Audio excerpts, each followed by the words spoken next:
Hey, I'm Taylor, a business consultant and strategist, and I'm here to teach you that you can scale your business sustainably. This is Simply Business, your playbook for structure, clarity, and strategy that grows your business without costing your lifestyle. Let's get into it. Welcome back to another episode of Simply Business. I am joined today with Lang, as you guys can probably tell from the title of this episode. Welcome to the potty. Thank you so much for having me back. Part two. I actually think you're the first guest I've done a part two with. Wow. Yeah. And we were just saying last time I was pregnant. Yeah. And now roles reversed. 32 weeks. It's actually Wow. crazy. And I feel like when this episode goes out, Bub might even be here, which is even more crazy. That's crazy. Yeah. But we might bump it forward because I'm really excited for today's conversation around pregnancy and motherhood in business. And we'll kind of go into also the business you've built because that's evolved so much since our last episode as well.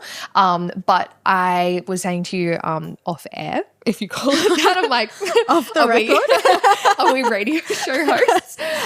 But yes, so many people as I've come into this season being like, I've been loving watching you do business, but like, how do you prepare things? What can I expect? And obviously everyone's journey is going to look so different, but you've been such a permission slip for me and just being able to still pursue Thank you. yeah, business and your career where I feel like, and not that there is a wrong or right way, but I feel like it is so common that we hear the narrative of, yep, you take the time off and you've got to sacrifice, absolutely everything, which it's been nice to see that it's like, no, you actually can still do both. 100%. And like our businesses are kind of like our first babies. Yeah. Like that's been our everything until we've had our actual babies. Yeah. So I think it's, I feel like anyone that owns their own business are probably very like-minded in that it is a huge part of their personality. It drives them. It gives them, they get excited about it. They love it. It's their passion. Yeah. So I think it's important to hold on to that, especially during postpartum where,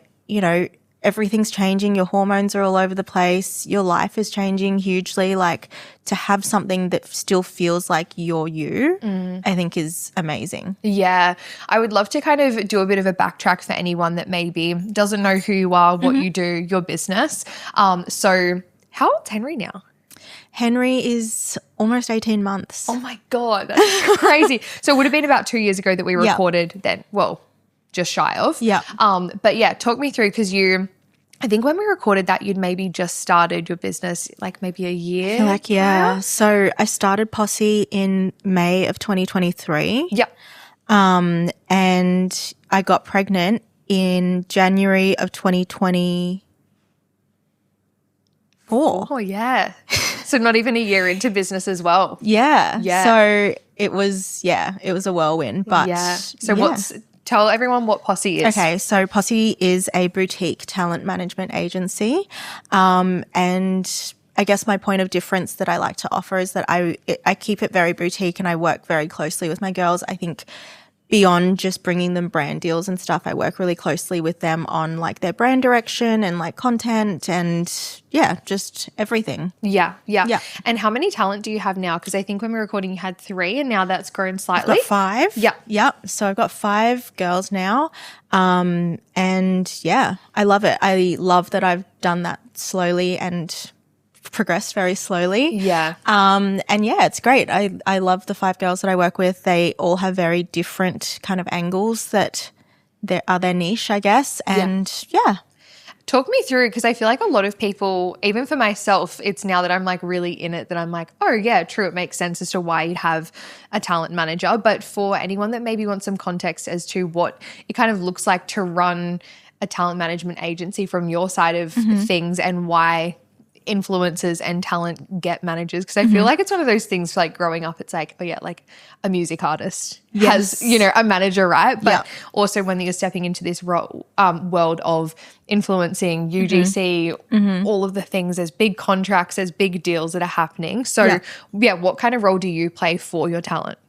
I think I try to explain it to people that aren't in the social media world, like my parents' friends. I'm kind of like a sports agent for the girls. Yeah. So kind of I work with them like on their brand direction and then work with them on brand partnerships that kind of make sense in the direction that they're wanting to go in. So making sure that not only the partnerships align with them, but also the brand direction that we want to go in. So with that comes, outreach, negotiations, creative concepts, contracts, all that kind of thing. So just signing the deal, getting it across the line, and then, getting approvals and making sure the content goes up and talking about boosting and all that fun stuff. Yeah, I love it. And before we go into like the motherhood conversation, I have quite a few listeners more so in like the UGC space, I'd say more than anything, that are managing themselves in that space. So a lot of, negotiating emails back and forth.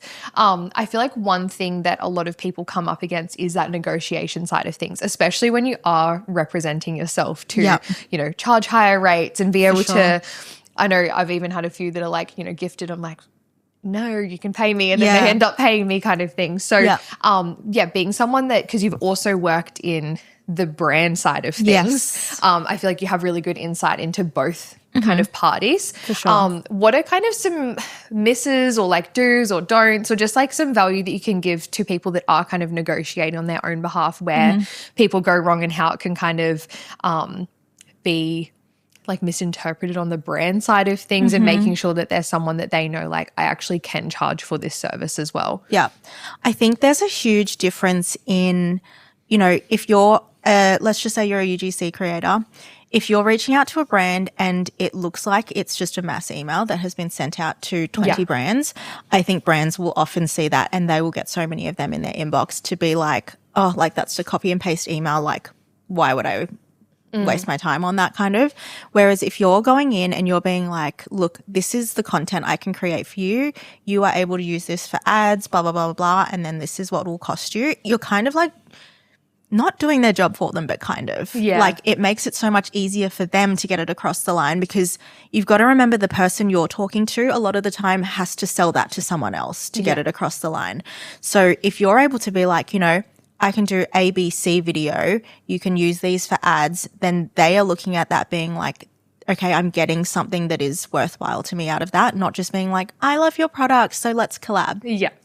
And so I think when brands can tangibly see the value in something, you're way more likely to get something across the line. And I always kind of think in my head, like, for example, when you're saying like brands are wanting to gift you stuff, why not ask? Yeah. Because the worst they can say is like, sorry, we don't have budgets. And you're like, okay, well, at least I asked the question. Yeah. Yeah. I don't think there's any harm in asking, but I think selling the value of what you can do for them is a huge step that is often missed. Yeah, I completely agree. I think that for negotiating, I know I had Kate on the podcast, I think it was this time a year ago, and he was speaking about that, but it's like actually starting with the value. And it's the same for any kind of pitch. But when I like audit pitch decks with clients and it's like page 2 is about me, and I'm like, the brand or like the client respectfully doesn't care. They care about what that you can actually bring for them and how you can actually create difference in their inbox when they're being flooded with like all of these pitches that are just copy and paste. 100%. Yeah. Is there anything from then, if that it's been an inbound collab, so probably what you experience more than anything as well with the girls, you're like, how do you kind of gauge as well, we could get more for this, and kind of negotiate with an inbound as well? Like, any tips on that side of things for the talent? Yes. Okay. So I think it's a bit of a hard one, because I think as well you have to think about the brand in the context of life. So like, for example, right now in the economy, you've got to think like, oh, maybe e-com brands don't have as much budget as they usually do, or like, but places that are like selling essentials, maybe they have a little bit more budget because that's really important right now.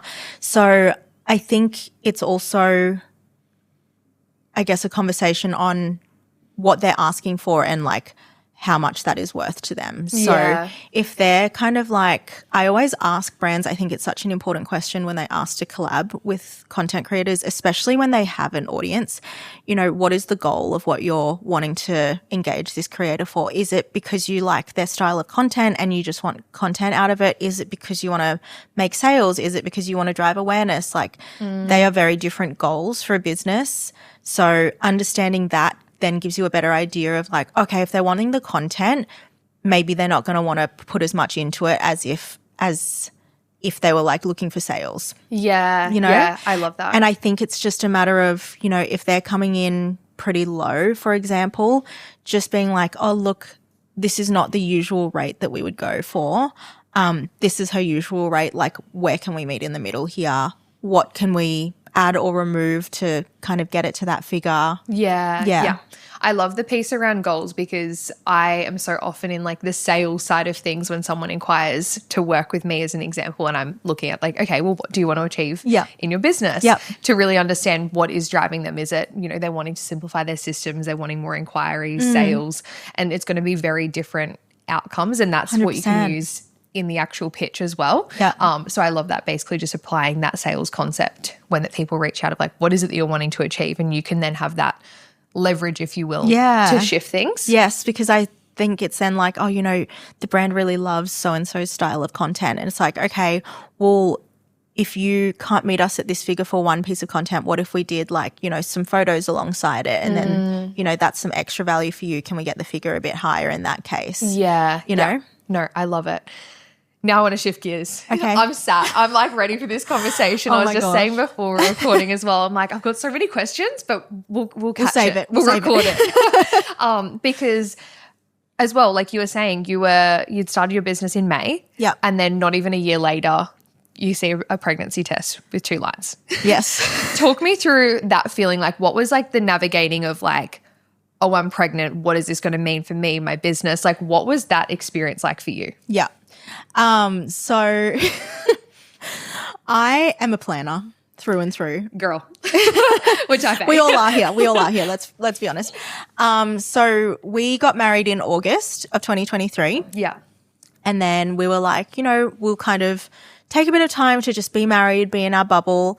And we had a trip to China planned in the January to see my family and like celebrate us getting married and stuff. We were like, okay, we'll do the trip to China and then we'll sit down and discuss trying. Yeah. And what that looks like, what timelines look like. Go to China, come back, gets to like a few days after my period. I'm like, I haven't got my period. But I was like, but I've just been traveling. So like sometimes it's a bit off from traveling. I'll just wait a little bit.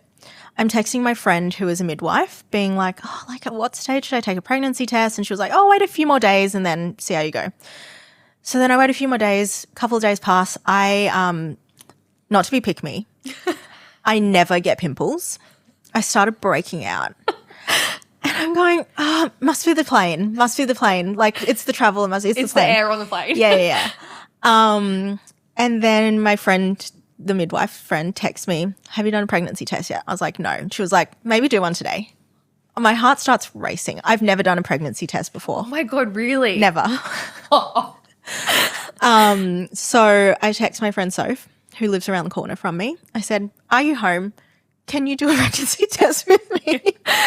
She said, come on over. So I went over to her place. We got 2 different pregnancy tests, like a digital one and like a lines kind of one. And did the pregnancy test, both positive. I was like, I was shocked. At this point, 6 weeks pregnant. I had no idea. Oh my God. That afternoon, went to the doctor, got all the bloods done. Yep, you are definitely pregnant. So it was a big shock to me. Yeah. And so a million miles, my brain is going at a million miles. I'm like, oh my gosh, I have at this point 8 months to get my ducks in a row. I didn't have any employees at the time, so it was just me. And so I'm just like, okay, we've got 8 months to sort this out. August, so September, 2 months before Henry was born, I hired my first employee, which was like life-saving, honestly. Yeah. And I wish I'd done it sooner. I was going to say, even onboarding someone too, because that's like me right now. Yeah. And I'm thinking, I'm not ready. And I'm like, Taylor, you got 2 team members. Yeah. Things are operating well. You're Podcast are batched for 6 months. You're good. Okay. Wow. Yeah. Oh my goodness. And what was that hire? Was that kind of just like, I need someone to somewhat copy and paste me? Is that what the hiring process was for you? No. Being the circumstances? My first hire was actually an EA. Yeah. So it just helped me a lot in keeping my business in order while I was going through this season of life. Yeah. And then since then I've hired someone that does kind of like outreach and stuff. Yeah. But my first hire was actually an EA, which was super helpful. I feel like the biggest thing for me was that I wanted to make sure that like the business side of things was still operating. Yeah. Without me having to like be too hands-on with it. Yeah. Now that you've had that experience, what are some things, obviously you mentioned wish I had earlier. Yeah. What are some things you're like, I wish now having this experience that I did either pre-pregnancy, like, and then even in those first 6 months of pregnancy, what are some things that if someone, because a lot of people that I feel like are listening to this are like, I want to start trying soon, or they feel like, you know, I've got to have all of these things in a row, where something that I've said to people, I'm like, you find out you're pregnant and you still do have, call it 8 months. Yes. To actually, like, it's actually a lot of time. Yeah. But yeah, what are some things if that someone's like, I want to get pregnant, or maybe they've just found out they're pregnant a few months in, that you would recommend having a business?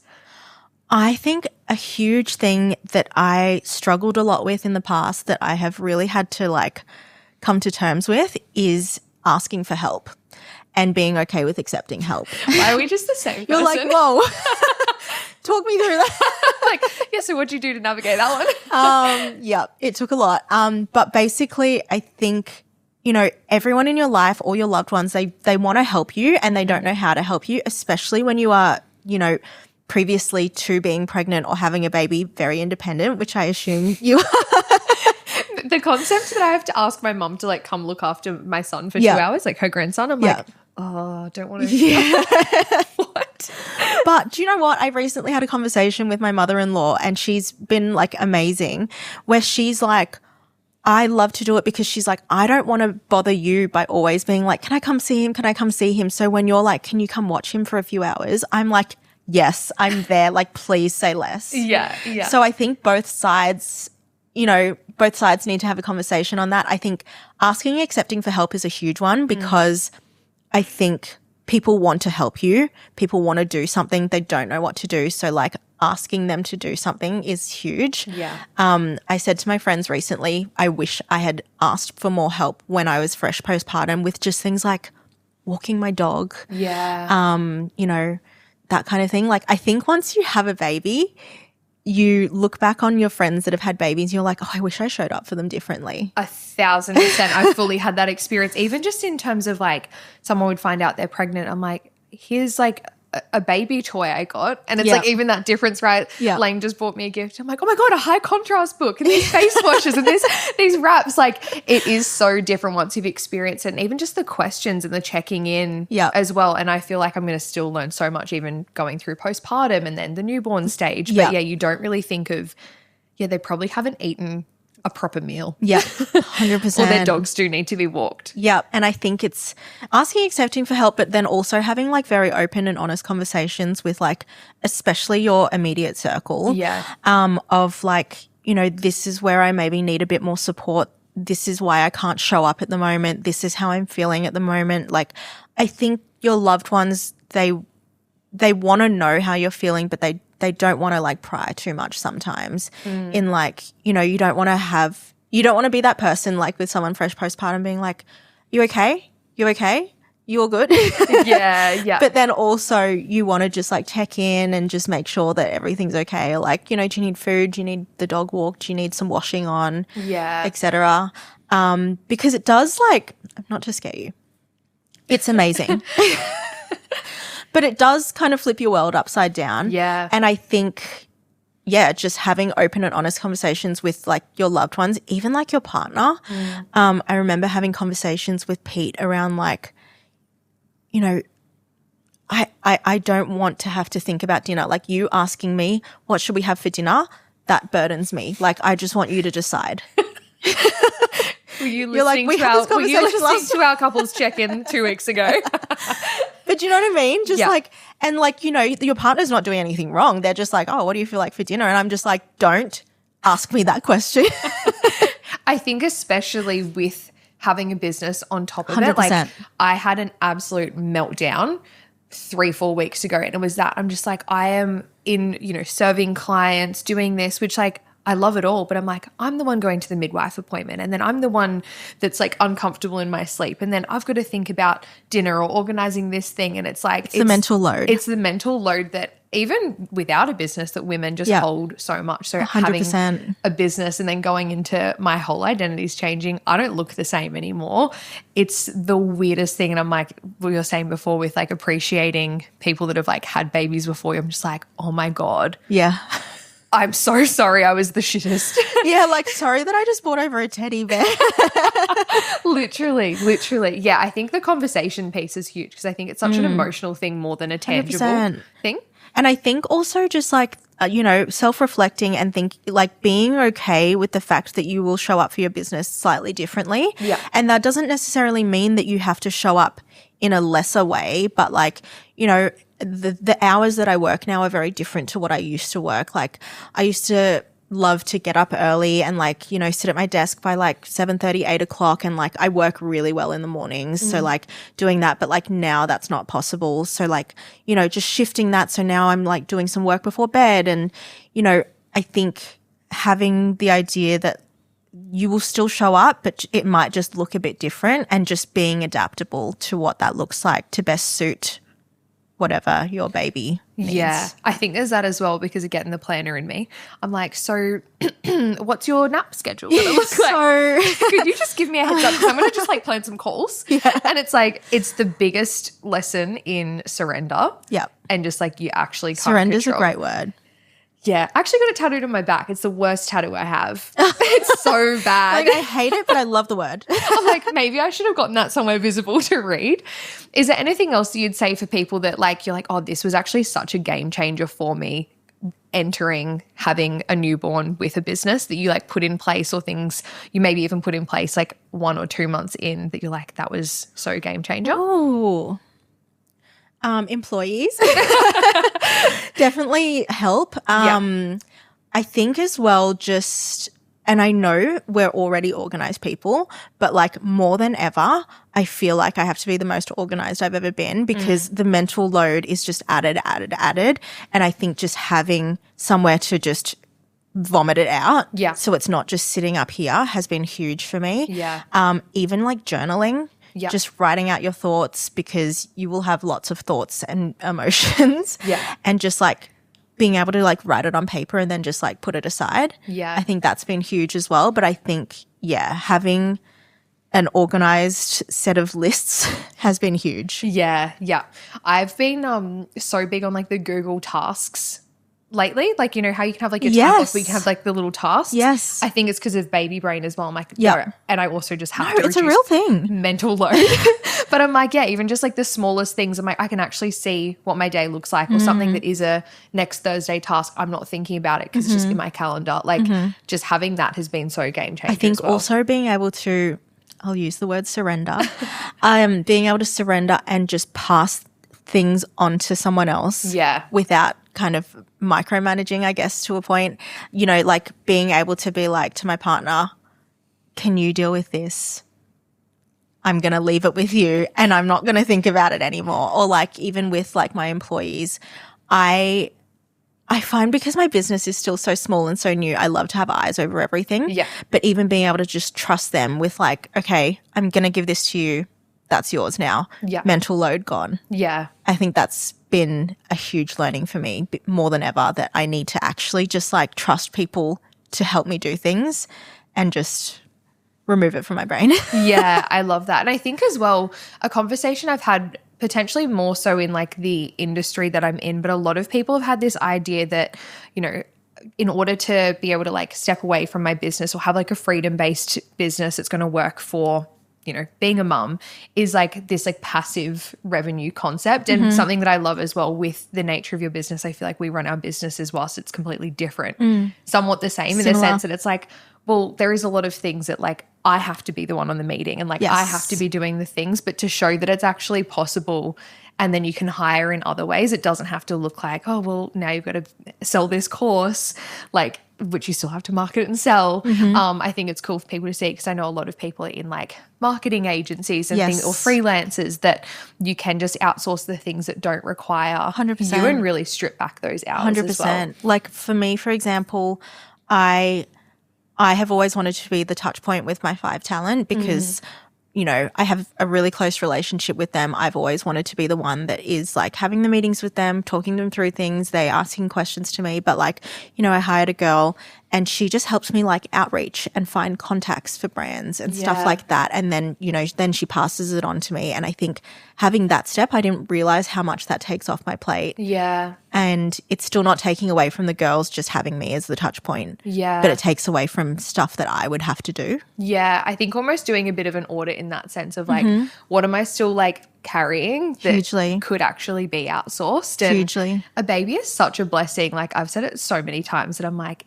he has like forced me to do the things that I've been avoiding for so long when it comes to like outsourcing and just like surrendering to things that I'm like, oh, you can't push that anymore. You can't charge those prices anymore because it's like you're entering such an intentional phase as well. Yep. Yeah. 100%. What was I going to say? Oh, around clients and comms, obviously with the girls, I feel like that's another huge piece as well as like that constant like transparency coming into that season. Of course, people know like, of course, you're having a baby and all of the things. Like I've not had one difficult client thus far. Touch wood. But yeah, what's your advice for people in that of like comms with clients, whether that they are a social media freelancer, obviously you're in the talent management space, to make sure that it's a really smooth transition process. Yeah. If you're listening to this podcast having a realization that you genuinely need more structure and strategy in your business, this is your sign. The Strategic House Business Accelerator is where we take everything that I mention in this podcast and turn it into action. It is designed for women in business that are ready to scale to 30K months and beyond, but more importantly, sustainably. You get a customized business audit and implementation plan, direct access to me, expert guest speakers, multiple trainings per month, and it is a hands-on hybrid accelerator that's going to take you from where you are to exactly where you want to be. This is a community of women with all different backgrounds, industries, and models in their business. We have naturopaths, health and fitness coaches, interior designers, e-com founders, and even owners of marketing agencies inside of this accelerator. If this sounds like it could be something that you're interested in, you can check out the show notes below with more information on the Business Accelerator, or you're always welcome to slide into my DMs and we can have a conversation there. Let's get back to the show. Again, I think transparency is huge. I think I have, from the start, the girls that I work with, like my clients, I've been very intentional with who I take on because I somewhat knew I was going to want to enter this season at some point. I think having full transparency with them, having very open and honest conversations with them around what it would look like. And my conversations, honestly, were like, I don't know what this is going to look like. Yeah. I could be back straight away. I could be a mess. Yeah. Who knows? Yeah. And then with our brand partners as well, I think we have such amazing brand partners that we've formed like amazing relationships with too. And like, you know, I remember I obviously took my laptop to the hospital. I love that you say like obviously like I so want a shot like hospital bed, newborn, a laptop. No, like that was me. I love it.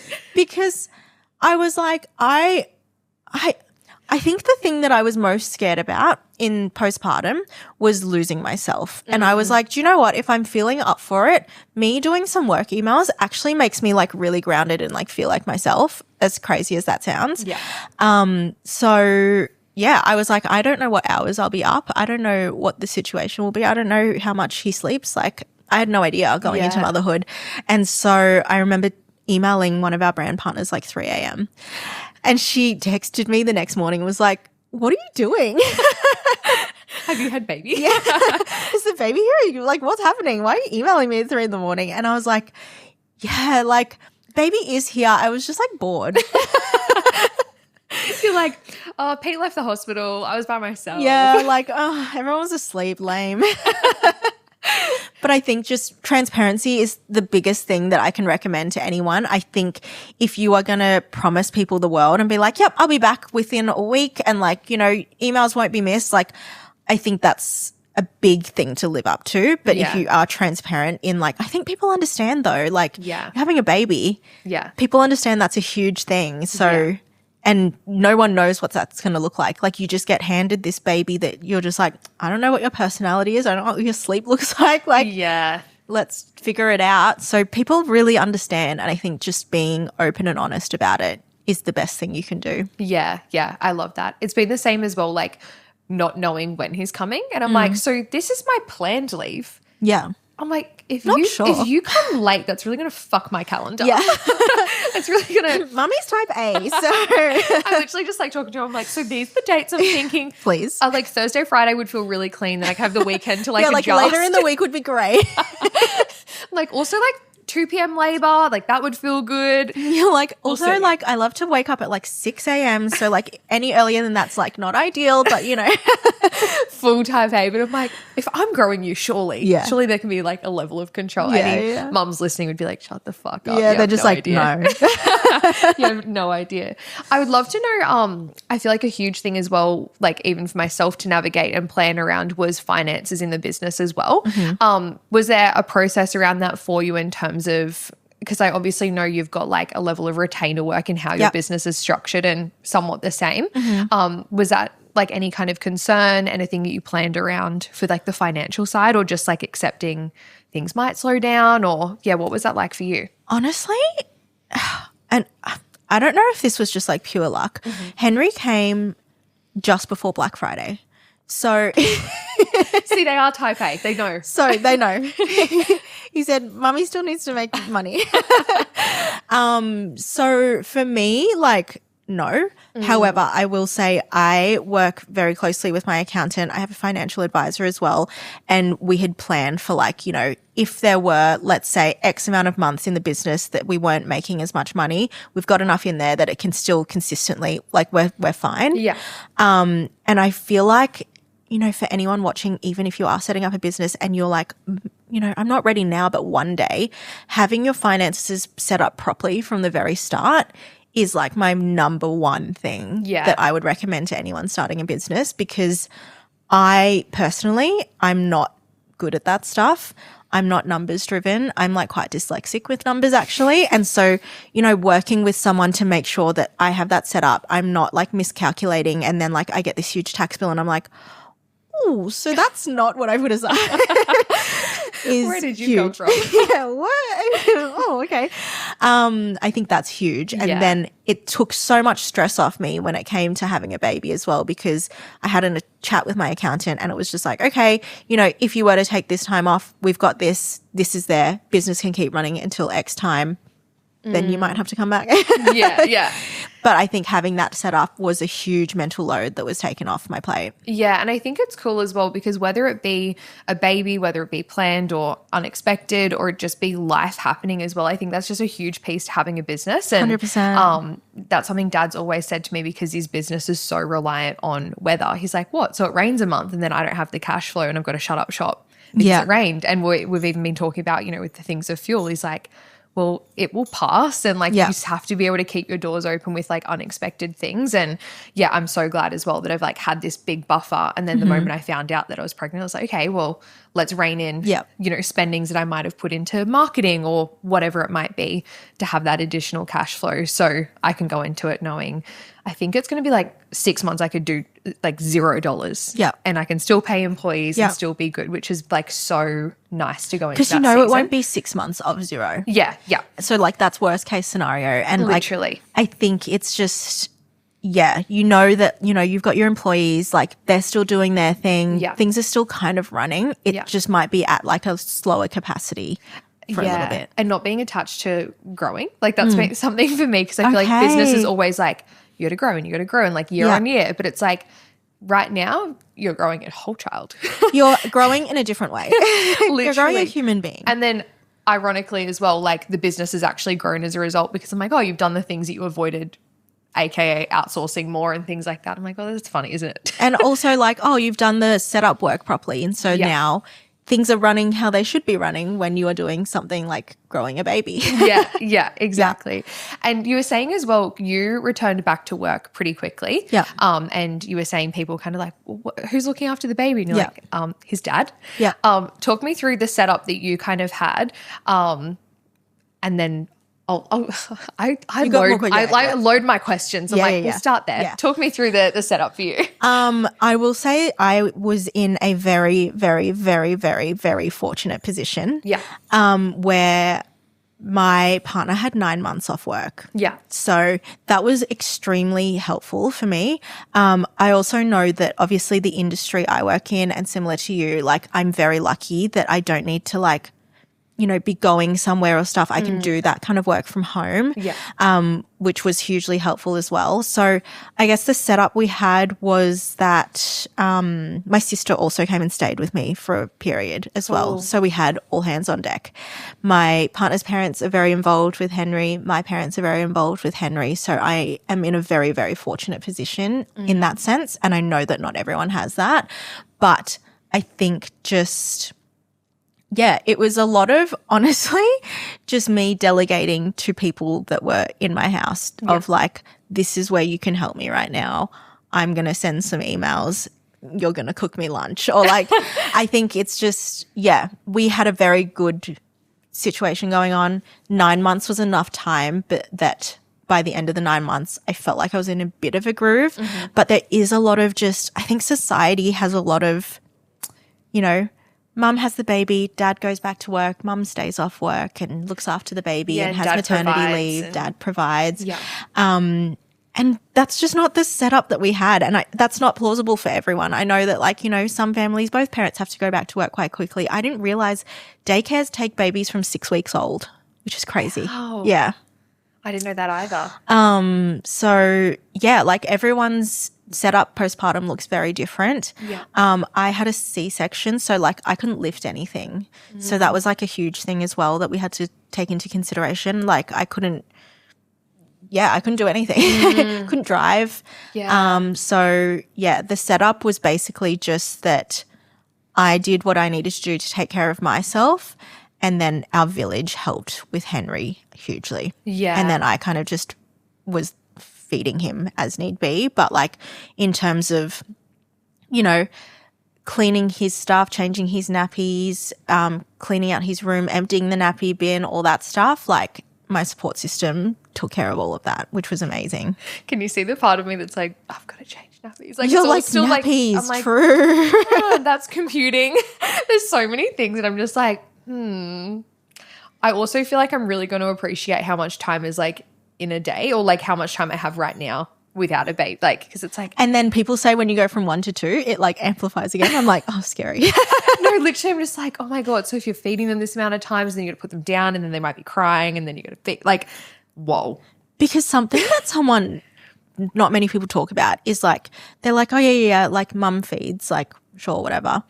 Feeding is not just like having them on your boob, because then it's also like, oh, you know, we're feeding, but then, you know, if he then doesn't want that boob, we're the let down from that boob, and then we're settling them and we're burping them, and then, you know, all of a sudden they're pooed, so then you got to change their nappies, and then like you've leaked and you've got to get changed, and they vomit on you. Yeah, and you're like, oh, great. Yeah, wow. Did you breastfeed? Yes, Yeah, I did. Then is that how you kind of did it? You pumped? I breastfed and then I started pumping. Yeah. And then we combo fed for a while, and then, yeah. Yeah, I was going to say that's been my thing with, okay, if I'm slowly taking back calls and he needs to be fed. I also don't really feel opposed to like, okay, well, there's another business owner, Hannah Sands. I don't know if you've seen her, but she's like so known for like, she'll be in content like breastfeeding, like recording a reel and like she'll be on a call and like, and I'm like, wow, it's so cool seeing women that are just this permission slip of things you think by the book you can't do when you actually can. 100%. Do you have a breast pump? Yeah. 3. Why do I have 3? A wireless one? Yeah. Game changer. Yeah. I'm like, Isaac and I were like in the nursery on the weekend, like unboxing things. And I was just like, what? And he's like, what? And then I like turned it on. It's like, I'm like, oh. You're like, oh, terrifying. And I've been lactating from 24 weeks. I'm jealous. Have you been collecting your colostrum? Well, it's like literally like a droplet at a time. Get it. But like, it's like not anywhere near like, it's no, not like I'm anything. like 35 weeks trying to like squeeze out a drop, and you're like, oh yeah, it's just like a couple of drops. Oh, it's gone on my robe, like whatever. Collect it. Okay, this is so rogue for a podcast thing, but everyone's been talking about how good colostrum is, right? And like my skin, so bad. And then I was like, Put some. yeah, I did. And it cleared a pimple like that. I was Yes. like, this shit could be sold on the black market. No, breast milk it's quite similar as well. Wow. It's insane how powerful it is. That is insane. Wow, that's so interesting to know. Yeah. Especially with, how that you were structuring things, even with like feeding and stuff like that. Because I'm like, it's that you don't consider. Yeah. The pumps are life-changing. Yeah. Okay, Yeah. love. And I think as well, for me, just being able to pump and then have someone help with that feeding side of things as well was huge. Yeah. But again, it'll just depend on your baby. Yeah. And I think that piece around just asking for help. And again, Yeah. like everyone's, setup is different. Their village looks different, which like I totally understand. But I'm like, just like actually, I feel like my mother-in-law would be the exact same, which is like, no, I want to help, but like wouldn't want to be annoying. And I'm like, no, like please And come it's just the like hang thing out. of like when someone comes to visit, and I found this so hard to like do, but now I'm like, I find it so easy, like exposure therapy, I guess, where they're like, can I bring anything? And like now if someone's like, if someone was like, can I bring anything? I'd be like, yeah, can you bring like these groceries for me? Whereas back then I was like, oh no, it's fine. And I'm like, I have no food in the fridge. I haven't eaten since yesterday. Like, Can you bake me some quiche? yeah, literally. Meal prep in the freezer will be a huge one as well. Yeah, I'm trying to wrangle Christina to make some balls for me. And I'm like, can we put some things in for lactation? Yes. Not that I feel like I need it at this stage. But I'm like, I want balls on hand. Like protein balls on hand. 100%. One thing I was going to ask if you're open to sharing it, something that Isaac and I have been like, and I've spoken about this on the podcast talking about, has been like a financial piece as well. Okay. Obviously going into, like you're mentioning, you were the provider arguably for that season as well. Is that like anything that you navigated? Any like, I want to go to like any tips, but was that something that you guys navigated in your relationship or not really as much? Do you know what? My partner is amazing he has always been so supportive of what I do. And he's been like my biggest cheerleader. And so I don't think he gets very like, oh, like you're making more money than me right now. Like, oh. But I think something huge that we've navigated is like a little bit of judgment almost. Not even judgment purposely or in a negative way, but people are like, oh, you're back at work kind of thing. Like that's not the norm. Yeah. And, we've had lots of conversations around it and, Pete's been great where he's just like, I don't care. Like we do what works for us and our family and that's all that matters. And, it's none of their business really. Yeah. But I think society has obviously made it like, oh, why isn't the mum home with the baby? Yeah. And it's like, well, this is just the season of life we're in. I would have to go to work events. I remember I went to a work event 3 weeks postpartum and everyone was like, who's babysitting? And I'm like, well, the dad is just parenting at home, it's that conversation of like, oh, you're so lucky that, dad's so open to babysitting all the time. I'm like, not babysitting, parenting. His child. Like he's just being a parent at home. Yeah. And it's just like, what else would he be doing? Yeah. At 7 p.m. on a Wednesday, But I think, people are just surprised a lot of the time when the woman is back at work or like not constantly with the baby. And like, each to their own, everyone's very different. But I think you just got to do what works for you guys. And like Pete and I had lots of conversations around it. I think financially we had spoken to people as well to make sure that we were financially set up and going to be okay during that season. Yeah. But I think the main thing for us was just like, we'll call it judgment. Yeah. And it's been funny because that's something that I've realized through navigating this where I'm like, well, everyone says like the man should provide. And it's like all of these should rules where I'm like, I'm almost fighting with that in my head. And then it's like, it's not actually, it has nothing to do with like the finances or, well, if I am going back to work, I'm like, I'm going back to work from a choice. Like I actually don't need to because Isaac does provide. But it's, for me, the biggest thing is I always blame money when it's like actually the emotional thing. Yes. Like, well, I just like don't feel supported. And Isaac's like, what? Because on paper, like I'm bringing home like, we're the same, Taylor. Just like get off your high horse. But I'm like, oh, it's that, which is what I was saying, the meltdown of just like, I'm the one going to the midwife appointment. And I've got this thing that and I'm planning the nursery and I'm getting this for the baby. And like, what have you done? Like, have you ordered nappies? And he's like, no, because you haven't told me that that's what you need from me. And I'm like, Oh, here I am like blaming it on that as well. And I do think more than ever, you have to like be so open and communicate with your partner, because I think, you know, I try to remember that like we've had 9 months of growing the baby and stuff, and then they're kind of just thrown in the deep end. Yeah.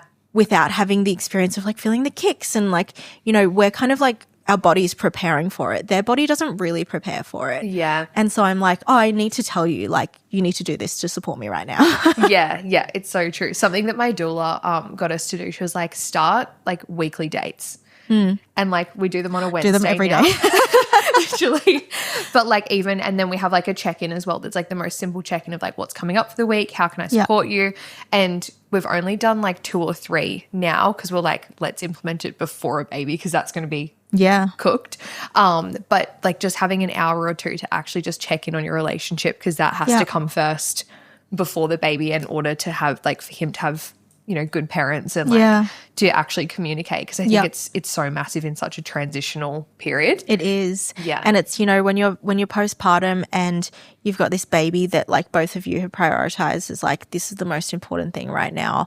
And then you're also thinking about your business and stuff. Like, I feel like your relationship does naturally just take a bit of a back step. Yeah. And so like having conversations like that is huge, because it means that you're at least like checking in on each other, and like you're still somewhat checking in on that relationship. Yeah, it's so true. You mentioned the judgment piece of, you know, like, oh, mum's at work. What was that like to navigate for you, like being someone that, you know, by societal kind of rules of like, you know, you're going back to work too soon, or like insert the projection. Yeah. What was that like to navigate? I don't know if you found this, but from the moment I got pregnant, I kind of like just stopped caring about what other people thought of me. I do agree. I'm kind of like, do you know what? I don't care if you think I'm doing the wrong thing, because I'm doing the right thing for me. Yeah. And it's kind of none of your business. I remember being like, oh, you know, is it too soon to go back to work? Should I be doing this? And I was just like, should I, by what standards? Like, who is writing the rule book for this, really? Because I'm like, it's not like I'm fully neglecting my baby. Like I mentioned, I worked from home. My husband was there. I was very much there. Yeah. But it's like, why do I feel this like, oh, I should be with the baby 24/7, when, I mean, in the newborn phase, like they sleep a lot. I was like, so what do we do now? I remember the day we got back from hospital and we were like, oh, okay, like we're home with a baby now. And we were like, what do we do? And then we were like, oh, we'll just wait for him to wake up and then go from there. Slept for 3 hours. I was like, so I'm going to go do some emails. BRB. I love it. But I think just, setting yourself up so that you've got, you know, I have like a little office space where I can kind of go, and that's kind of like my Zen space, and like I'll close the door and I'll be like, I'm in work mode. Yeah. But I think, I kind of just be at peace with, you know, not caring about, because what are the other people's opinions based off? They don't know the ins and outs of your business, your relationship, anything. Yeah. So I think I kind of just like was very at peace with it. Yeah. But a lot of people have a lot of thoughts. Yeah, 1,000%. And I think even like I was saying, where at the start of the episode where you've just been a permission slip for me, it's just like, oh, it actually can be done that way. And I think that's all it is sometimes, is just like actually being like, give yourself permission to do what you want to do. And you also might be listening to this and be like, no, I actually just want to, like, I've been doing business for 5 years. I want to have a year and just not have to. And that's also perfect and fine. Yeah. Yeah. So I think even that of just like, how do you want it to look? What do you want it to look like? And just creating that. Because no one else knows your exact position. Yeah. Like, as much as you share online, no one knows really what the setup is, what you're going through, what your partner is going through, what the baby's going through. Like, no one really knows. And so I think there's this blockage with society of like, oh, this is what a traditional maternity leave should look like, when it's like, says who? Yeah. Like, the government made that up and it was probably a man that decided that. Like, okay. Yeah. It's so true. Yeah, it's just like actually coming into like how you want to do things and knowing that can shift and evolve. And I think a huge thing you said at the start, or if it wasn't when we were recording, but like my business as well for me gives me so much purpose. And like I know when I'm going to go through again, my identity's already changing, but like such an identity change, having something to like ground you back into like, this is Taylor. Yes. When that like it's kind of been like your whole world has been flipped 100%. upside down, even though it's the biggest blessing and it's so exciting and all of the things, like having something that's familiar, I know for me is going to be so beneficial. But I think also it's important to remember that like two emotions can exist at once. Yeah. You can be like, this baby is the biggest blessing. I'm so grateful. I love him so much. But also be like, wow, I'm mourning like, you know, the old me that could put 100% into my work and, you know, make that my top priority. I think they can both exist at the same time.